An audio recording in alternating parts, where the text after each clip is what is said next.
Hello and welcome to New Frontiers on CCTV International. I'm Ji Xiaojun in Beijing. The Chinese people consider themselves to be the descendants of Huangdi. Now, Huangdi, or the Yellow Emperor, is a shadowy figure, a hero who is said to have reigned about 5,000 years ago. In today's program, we are beginning a brand new series that will take us right back to the dawn of history as we explore the city of Zhuolu. Popularly known as the Huangdi city, Zhuolu is believed to be the backdrop to many fantastic stories about the ancient humans who established the first nation on Chinese soil.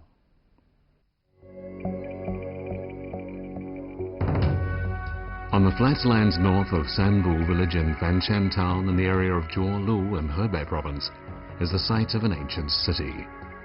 From the outside, the remaining parts of the city wall are a little over 10 meters high, around 10 meters wide at the base and 3 meters wide at the top, and they surrounded a city that was square in shape and about 500 meters long. The local people call the remains of this ancient city Huangdi City, meaning the city of the Yellow Emperor.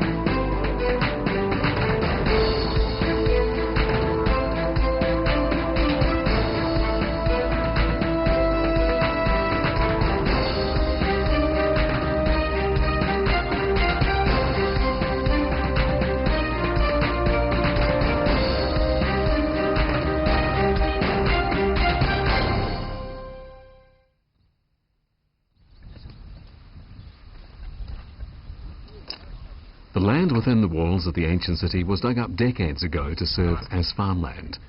And over the years that followed, farmers working this land found themselves puzzled by the odd-looking rocks they often came across. Rocks that bore obvious traces of human efforts to shape them. Some of these rocks resembled scoops and others looked like hatchets. What could they have been used for?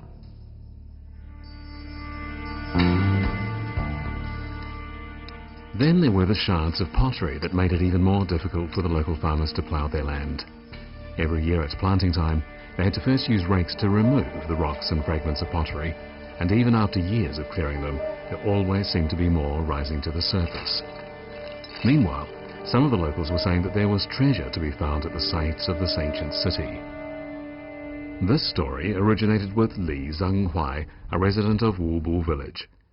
He stated that before the founding of New China, an ancestor of his had dug up several burlap bags filled with ancient coins. Nearly all the people in the area knew of this story.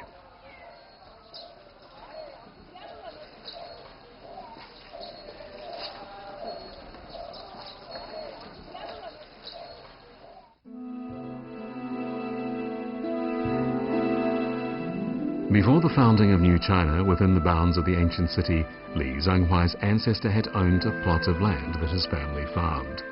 One spring, while ploughing the fields, one of the family's workers had dug up several pieces of iron black with corrosion.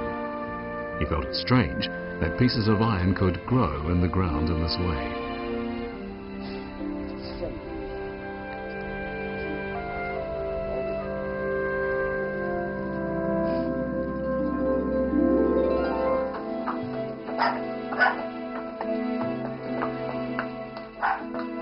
When he finished his work for the day, he took one of the pieces of iron to his employer in the village. After examining it for some time, the landowner then threw it into the corner of the room, saying, "What's so strange about a black rock? But since that plot is so hard to plough, why don't you take a few days off and go to the fair in the village and have a good time?" When he heard this, the worker was very happy. He thanked his employer profusely before leaving that evening to return to his village.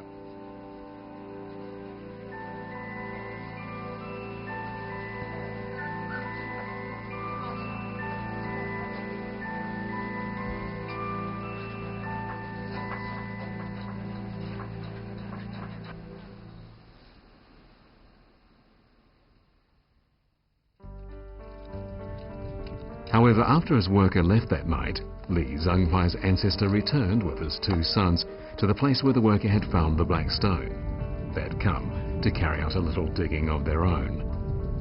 After working through the night, they uncovered a number of bags of ancient coins. After that, it is said, the family quickly became rich, and Li Zhenghuai's ancestor was soon well known in all the surrounding villages for his wealth.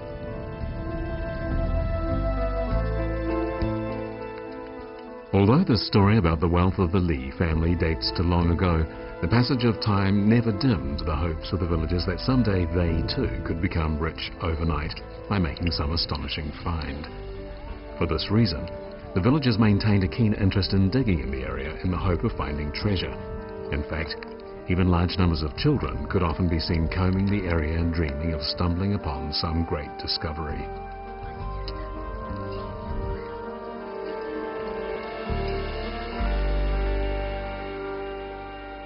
In October 1957, the situation attracted the attention of the staff of the Hebei Department of Cultural Relics, who then dispatched a team of archaeologists to investigate. The imminent arrival of the archaeologists only added to the air of mystery surrounding the ancient city, and the local people started murmuring about the people who had come to dig up the treasure. Almost overnight, news of the arrival of the archaeologists spread to all the surrounding villages, and people started turning up from all directions to see what would happen next. After surveying the area, the team of archaeologists decided upon several spots in the north, south, east and west corners from which to begin their dig. After more than a month of arduous digging, a number of implements used by the residents of the ancient city in their work and daily lives were unearthed. The work implements included stone sickles, stone rods for crushing grain, and stone pottery wheels. The daily use articles included pottery food containers and pottery jars. In the center of the site, in the remains of a building, the archaeologists discovered a wall about 20 centimeters thick, made of rammed earth bricks. And in the northern part of the city, they discovered many brick fragments.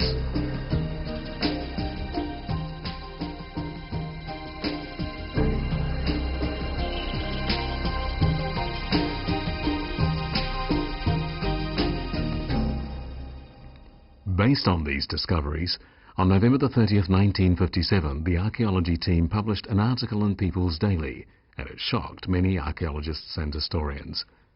The title of this article was, "Discovered in the Tell of Huangdi's City." Judging from the cultural relics, the experts had concluded that the site might be that of the ancient city known in historical records as Zhuolu and called by the locals Huangdi's City, or the City of the Yellow Emperor.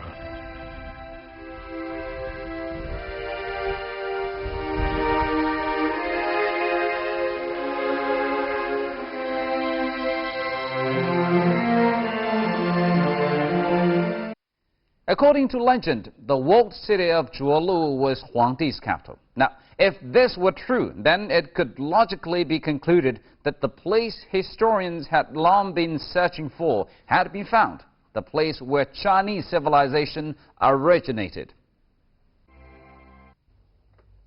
According to historical records, about 5,000 years ago, as the population on the Chinese continent was expanding, the various clans and tribes plundered each other's wealth and fought incessant wars. This was to expand their territories, but for the ordinary people, it spelled disaster.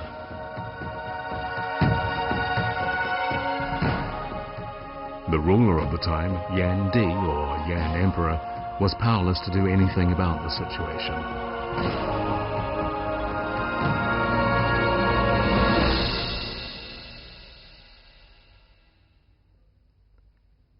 At the time, the tribe under Huangdi was on the rise, and in the struggle for supremacy, many princes came over to the side of Huangdi. However, Huangdi would not relent, and so the two large tribes, one under Huangdi, the other under Huangdi, fought for supremacy at a place called Banchuan. Finally, after 3 major battles, Huangdi defeated Huangdi, who was then forced to enter into an alliance with Huangdi.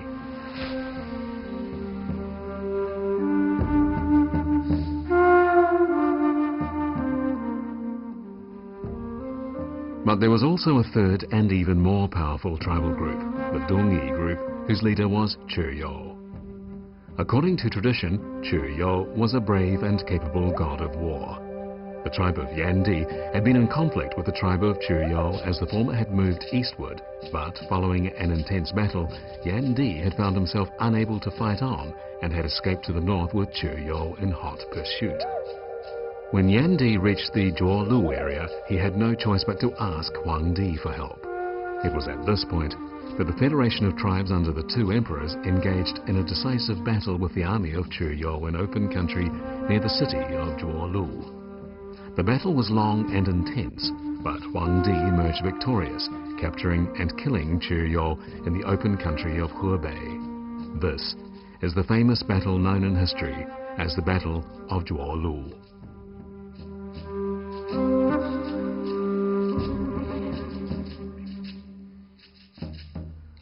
After this, Huangdi and the various princes gathered at Fushan Hill and there concluded an agreement. Huangdi built his capital at the foot of Zhuolu mountain, but with the passage of time, the only traces of Zhuolu could be found in historical records, and the location of Zhuolu went on to remain a mystery for thousands of years. Even the question of whether the Battle of Banjuan and the Battle of Zhuolu had ever taken place would be endlessly debated among historians.